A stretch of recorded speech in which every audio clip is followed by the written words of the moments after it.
बांग्लादेश में आज चुनाव हो रहा है और एक जो सबसे बड़ा सवाल है वो ये है कि क्या निर्वासन से सिंहासन तक पहुंचेंगे तारिक रहमान। आइए समझने की कोशिश करते हैं। 18 साल का लंबा वनवास, लंदन की गलियों से ढाका के राजपथ तक का सफर और कंधे पर अपनी मां खालिदा जिया की राजनीतिक विरासत, क्या तारिक रहमान बांग्लादेश के नए मुकद्दर का नाम बनेंगे? आज 12 फरवरी 2026 को जब बांग्लादेश की जनता मतदान केंद्रों पर खड़ी है तो सवाल सिर्फ एक प्रधानमंत्री चुनने का नहीं है, बल्कि एक पूरे देश के भविष्य की दिशा बदलने का है।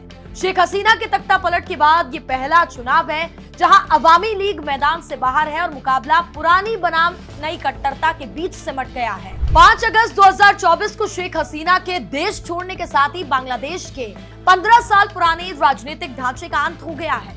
अवामी लीग पर लगे चुनावी प्रतिबंधों ने मैदान को खाली कर दिया है, जिससे कि बांग्लादेश नेशनलिस्ट पार्टी यानी कि बीएनपी एक बार फिर सबसे बड़े खिलाड़ी के रूप में उभरी है। 1978 में जियाउर रहमान द्वारा स्थापित ये पार्टी 2006 के बाद से सत्ता के लिए तरस रही थी। 2014 का बहिष्कार और 2024 की अनुपस्थिति के बाद 2026 का ये चुनाव बीएनपी के लिए करो या मरो की स्थिति है।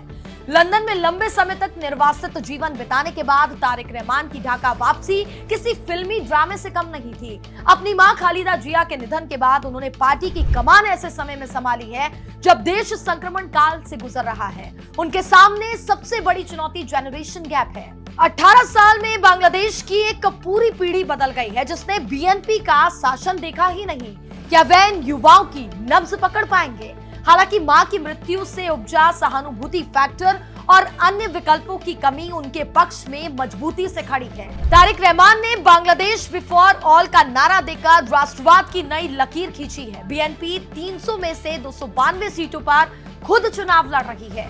उनके घोषणा पत्र के प्रमुख बिंदु क्रांतिकारी बदलावों का संकेत देते हैं। सत्ता का विकेंद्रीकरण, किसी भी व्यक्ति के लिए प्रधानमंत्री पद की समय सीमा अधिकतम 10 साल तय करना, संसदीय सुधार, 100 सदस्यीय उच्च सदन और उपराष्ट्रपति पद का सृजन, न्याय, जुलाई 2024 की हिंसा की जांच के लिए स्वतंत्र आयोग और छात्र आंदोलन की मांगों को लागू करना। भले ही अवामी लीग रेस से बाहर हो, लेकिन तारिक रहमान की राह आसान नहीं है।